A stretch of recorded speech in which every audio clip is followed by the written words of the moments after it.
This man, Tom Anderson, known as Millionaire Tom, founded the social networking site MySpace.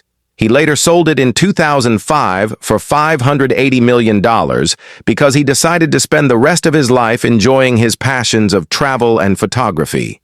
He didn't develop or expand it, but spent the rest of his life working to maximize his wealth. Instead, he wanted to live a life of relaxation and luxury, free from stress. But there was another person who rose to stardom thanks to this platform. Tom, who was literally the first friend we all became when we signed up for the social networking site. His smiling face appeared on every user's page, making his face almost as popular as the MySpace logo itself 21 years later. Despite being one of the most recognizable faces and the creator of one of the world's most popular social networking sites, Tom isn't as famous these days as he once was when he was literally everyone's friend. In fact, since his split from the company he helped build from scratch, he has completely disappeared from the public eye. On May 27, 2024, the @DivineManhood account posted a series of tweets and videos detailing the story of Tom Anderson and his alleged disappearance from public life after selling his company MySpace. Online, there was Friendster and LinkedIn and all these different sort of socializing websites and social networking, so to speak. And I just thought, we can do this better, we can do something like this, and sort of went for it. And things turned out to be pretty good. And initially, how did you explain it to people?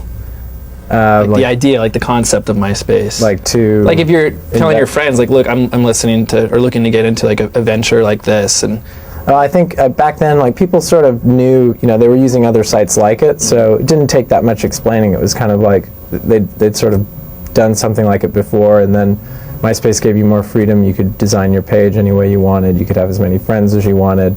Eventually the music was there, so it was kind of giving people more than what they were used to on sites like it. And so I think it was kind of self-explanatory. In a lot of ways, that was why we succeeded, is that we didn't have to market ourselves. We tried that in the beginning. We tried to market the site, and it just didn't work. But what we found is that people telling other people is really sort of how it spread, and so I didn't have to do the work of explaining what it was. So the Impact channel on MySpace is something that I'm personally really excited about. It's a place for civic organizations, politicians, nonprofits, anybody who is into activism or wants to do good in the world to get their stuff featured on MySpace. We launched it just a few weeks ago, and it's... The first tweet in the series has garnered over 25 million views as of this writing. It read, "This is Tom Anderson. At the age of 35, he sold MySpace for $580 million. Then he mysteriously disappeared. Here's his story." The tweets then detailed Anderson's retirement from corporate America and his seemingly completely silent life after his retirement.